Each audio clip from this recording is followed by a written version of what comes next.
នៅច្រកចេញចូលតែមួយនៅសាលាខេត្តអាដាមម៉ៅវុធីអភិបាលរងខេត្តសៀមរាបបានមានប្រសាសន៍ថាដើម្បីឆ្លុះបង្ហាញអំពីការយកចិត្តទុកដាក់របស់រដ្ឋាភិបាលកម្ពុជានៅក្នុងការអនុវត្តស៊ីជម្រៅកំណែទម្រង់រដ្ឋបាលនៅថ្នាក់ក្រោមជាតិនៅក្នុងការបម្រើសេវាសាធារណៈឲ្យបានល្អប្រសើរនិងមានប្រសិទ្ធភាពជូនប្រជាពលរដ្ឋនោះអាជ្ញាធរខេត្តសៀមរាបគ្រោងនឹងបង្កើតឲ្យមានការិយាល័យច្រកចេញចូលតែមួយនៅសាលាខេត្តមួយកន្លែងផ្សេងទៀតទន្ទឹមនឹងបានដំណើរការរួចហើយការិយាល័យច្រកចេញចូលតែមួយរបស់រដ្ឋបាលក្រុងសៀមរាបអាដាមអភិបាលរងខេត្តបានមានប្រសាសន៍យ៉ាងដូចនេះនៅក្នុងពិធីចែកវិញ្ញាបនបត្របញ្ជាក់ការសិក្សាជូនដល់សិស្សនិស្សិតចំនួន256នាក់និងចែកជូនលិខិតសរសើរដល់លោកគ្រូអ្នកគ្រូសាស្ត្រាចារ្យគណៈគ្រប់គ្រងនៃវិទ្យាស្ថានជំនាញគណនេយ្យសាខាខេត្តសៀមរាបនាព្រឹកថ្ងៃទី29ខែធ្នូកន្លងទៅលោកហ៊ុតសូនីប្រធានគណៈគ្រប់គ្រងនិងជានាយកវិទ្យាស្ថានជំនាញគណនេយ្យសាខាខេត្តសៀមរាបបានរាយការណ៍ដឹងថាគ្រាន់តែក្នុងរយៈពេល2ឆ្នាំនេះវិទ្យាស្ថានបានទទួលសិស្សនិងនិស្សិតចូលរៀនសូត្របានចំនួន1301នាក់នៅក្នុងនោះមានសិស្សនិស្សិតជានារីចំនួន628នាក់លោកក៏បានបញ្ជាក់ថាសម្រាប់ការចែកវិញ្ញាបនបត្រនៅពេលនេះបានបង្ហាញថាមានសិស្សនិងនិស្សិតចំនួន256នាក់បានទទួលជោគជ័យនៅក្នុងការសិក្សារបស់ខ្លួនឆ្លៀតនៅក្នុងការនោះដែរទន្ទឹមនឹងការលើកឡើងអំពីវិស័យកសាងនិងបណ្ដុះបណ្ដាលធនធានមនុស្សដែលជាស្នូលនៃការប្រមូលផ្ដុំកម្លាំងអភិវឌ្ឍប្រទេសជាតិនោះអាដាមម៉ៅវុធីអភិបាលរងខេត្តសៀមរាបបានលើកឡើងថាធនធានមនុស្សពិតប្រាកដដែលនាំមកនៅការអភិវឌ្ឍសង្គមនោះគឺមនុស្សដែលមានចំណេះដឹងនិងចំណេះធ្វើរួមផ្សំដោយឆន្ទៈផងដែរ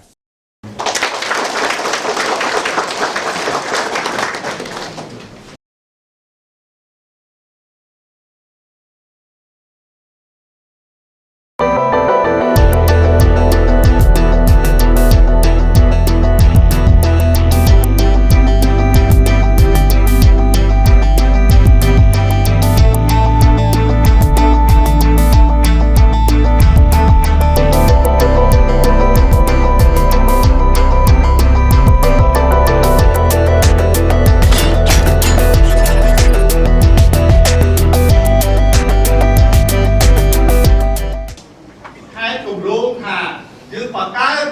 នៅច្រកចេញចូលតែមួយនៅសាលាខេត្ត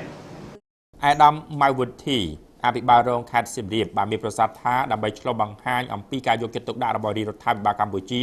នៅក្នុងការអនុវត្តស៊ីជម្រៅកំណែទម្រង់រដ្ឋបាលនៅថ្នាក់ក្រោមជាតិនៅក្នុងការបម្រើសេវាសាធារណៈឲ្យបានល្អប្រសើរនិងមានប្រសិទ្ធភាពជូនប្រជាពលរដ្ឋនោះ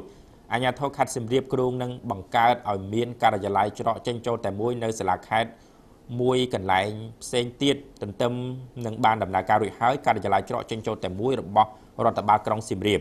អាដាមអភិបាលរងខេត្តបានមានប្រសាសន៍យ៉ាងដូចនេះនៅក្នុងពិធីចែកវិញ្ញាបនបត្របញ្ជាក់ការសិក្សាជូនដល់សិស្សនិស្សិតចំនួន256នាក់និងចែកជូនលិខិតសរសើរដល់លោកគ្រូអ្នកគ្រូសាស្ត្រាចារ្យគណៈគ្រប់គ្រងនៃវិទ្យាស្ថាន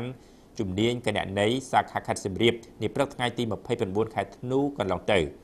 លោកហ៊ុតសូនីប្រធានគណៈគ្រប់គ្រងនិងជានាយកវិទ្យាស្ថានជំនាញគណនេយ្យសាខាខេត្តសៀមរាបបានរាយការណ៍ដឹងថាគ្រាន់តែក្នុងរយៈពេល2ឆ្នាំនេះវិទ្យាស្ថានបានទទួលសិស្សនិងនិស្សិតចូលរៀនសូត្របានចំនួន1301នាក់នៅក្នុងនោះមានសិស្សនិស្សិតជានារីចំនួន628នាក់លោកក៏បានបញ្ជាក់ថាសម្រាប់ការចែកវិញ្ញាបនបត្រនៅពេលនេះបានបង្ហាញថាមានសិស្សនិងនិស្សិតចំនួន256នាក់បានទទួលជោគជ័យនៅក្នុងការសិក្សារបស់ខ្លួនឆ្លៀតនៅក្នុងការនោះដែរទន្ទឹមនឹងការលើកឡើងអំពីវិស័យកសាងនិងបណ្ដុះបណ្ដាលធនធានមនុស្សដែលជាស្នូលនៃការប្រមូលផ្ដុំកម្លាំងអភិវឌ្ឍប្រទេសជាតិនោះអាដាមម៉ៅវុធីអភិបាលរងខេត្តសៀមរាបបានលើកឡើងថាធនធានមនុស្សពិតប្រាកដដែលនាំមកនៅការអភិវឌ្ឍសង្គមនោះគឺមនុស្សដែលមានចំណេះដឹងនិងចំណេះធ្វើរួមផ្សំដោយឆន្ទៈផងដែរ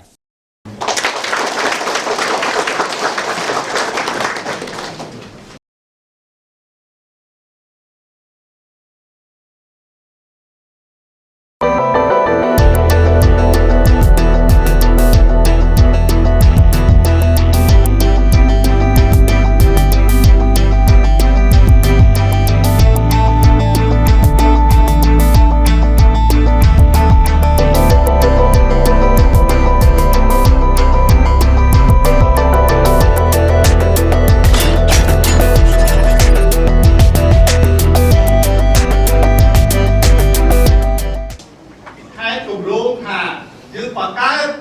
នៅច្រកចេញចូលតែមួយនៅ សាលាខេត្ត អាដាមម៉ៅវុធីអភិបាលរងខេត្តសៀមរាបបានមានប្រសាសន៍ថាដើម្បីឆ្លុះបង្ហាញអំពីការយកចិត្តទុកដាក់របស់រដ្ឋាភិបាលកម្ពុជា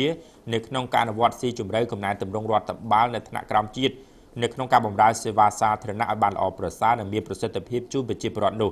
អាជ្ញាធរខេត្តសៀមរាបគ្រោងនឹងបង្កើតឲ្យមានការិយាល័យច្រកចេញចូលតែមួយនៅសាលាខេត្ត